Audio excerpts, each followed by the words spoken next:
Hello everyone, today we'll find the radius in n term and vn term, velocity in vn term and energy in vnth term, and the time period and the frequency from the Bohr's theory of hydrogen atom. Okay, this is the hydrogen atom, this is the velocity, and this is electron, and this is the nucleus having proton. Okay, and this is the distance, we say this is the radius. Okay, and now we'll find each term one by one. Okay, let's go. So we know that from the electrostatic force,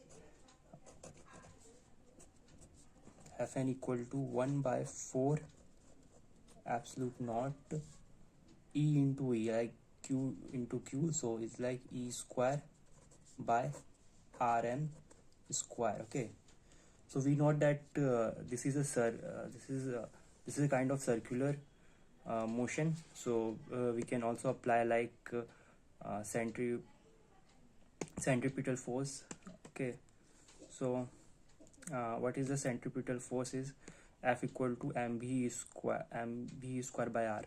So here we can write mvn square by rn and 1 by 4 pi absolute naught E square by Rn square.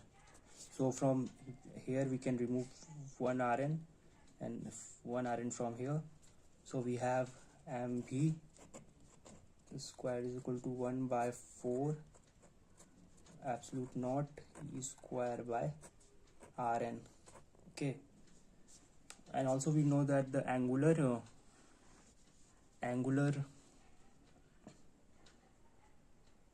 momentum is like this. Okay, mv, v is like vn and rn, from n is equal to n by 2 nh by 2 pi. Okay, and we have ln and vn square. What we'll do, like we'll find the vn from here.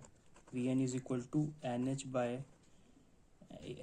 by 2 pi m rn. Okay, so this is our vn, but we need to first find the rn. And how we'll find the rn? So put vn value here in vn square, so we'll get nh by 2 pi m rn is like whole square E by 4 pi absolute naught by Rn.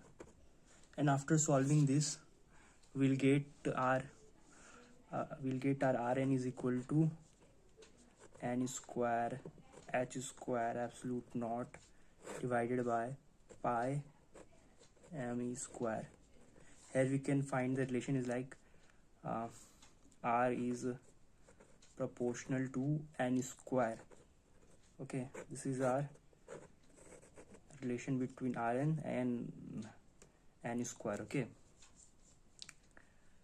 so it is very clear. We'll find our Rn, and now we'll go to find the Vn. Okay, so let's find the Vn. So for finding Vn,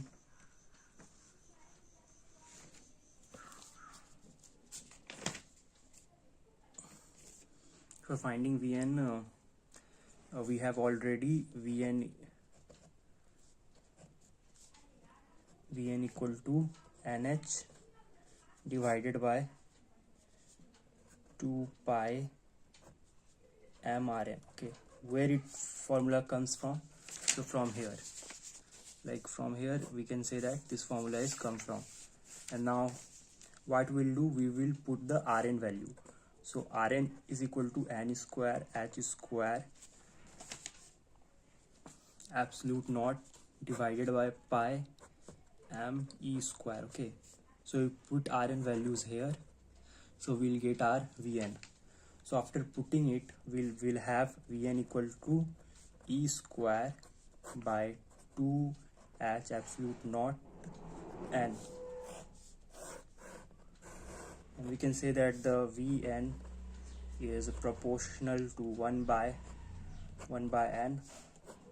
This is the formula. This is 2 is very important. When we'll draw the graph, we'll draw as this. Okay, this is not the exactly one, like this is the kind of, this is the graph. Okay, this is the graph, this is V and this is N, and from previous graph we should know the Rn and graph. Okay, so this we'll draw the graph. The graph is like this extent, and this is N and here is R. Okay, so this is all about, we already find Rn and Vn. Now we'll find the En. Okay, so En,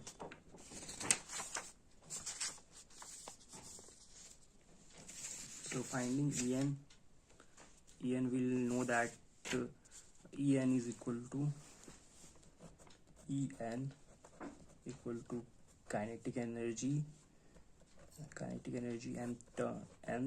and potential energy n. Okay, so let's go. We know the kinetic energy is half mvn square, and 1 by 4 absolute naught, and there is a negative sign of E by Rn. This is how, like we know work done is equal to VQ. So V is what, 1 by 4 pi absolute naught Q by R. So Q is nothing, just it is a E by Rn, and we'll take the minus because it is the charge of electron. Q here is the charge of an electron, so that's why we use minus E here. Okay, this is V and this is Q. Let's go. Now solving this problem, we have like mvn square, we already have like this. This is like we have the mvn square. We'll put this equation in that. Okay, so let's put the equation. We'll have 1 by 4 by absolute naught E square by Rn minus 1 by 4 absolute naught like E square by Rn. Okay,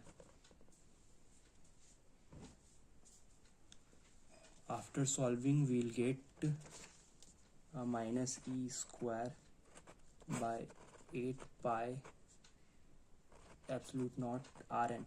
Okay, this is our En, and after putting Rn, we know that the Rn is n square h square absolute naught pi me square. So after putting this here, we will have me square by 8 h square, 8 h square absolute naught n square. So here we can have En is directly inversely proportional to the n square. Okay, this is the main formula. You need to also remember this. Okay, and after putting all this value, like we know the absolute naught. What is absolute naught? Absolute naught is 8.854 into 10 to the power 12. Okay, per Newton per square meter and coulomb square. Okay, this is a charge square, and m is equal to 9.1 into 10 to the power minus 31 kg. Okay, and E is equal to 1.6 into 10 to the power 19 coulomb, and H is equal to 6.63 into 10 to the power minus 34 JS. And after putting this value in this equation, we'll get E equal to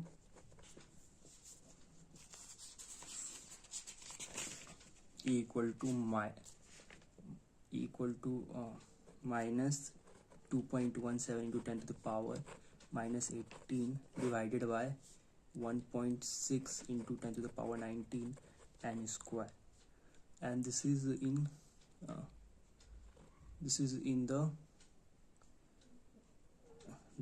the electron volt, and after we'll solve this, we'll get 13.6, like minus 13.6 n square in EV. So the answer will come, which is in the joule. So we'll converting the joule we need into EV, electron volt. So we need to divide it by 1.6 into 10 to the power minus 19. So finally we'll have our E. Okay, so we already done with Rnth, Vn and En. Now we'll try to find the T. How we'll find the T?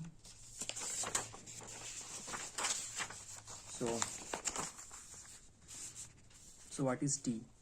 T is equal to 2 pi r Rn by Vn. Okay, and we know that the Rn is equal to n square h square absolute naught by pi me square. Okay, and Vn equal to e square by 2h absolute naught n. Putting this here and putting this here, we will have our time period, which is proportional to this. Okay, and if you want to find T, then put this value here, and this you will get the T, but we'll now only use this proportionality. Okay, so and we can also say that frequency is what? Frequency is just 1 by Tn. Is nothing, just 1 by Tn frequency. So we can say that if this is proportional to the n cube, so Vn, which is the frequency, is also proportional to the 1 by T. Okay, so this is like frequency, this is like time T. You can easily find by putting all this value. This is nothing a big deal. So finally we find this and this. Thank you everyone.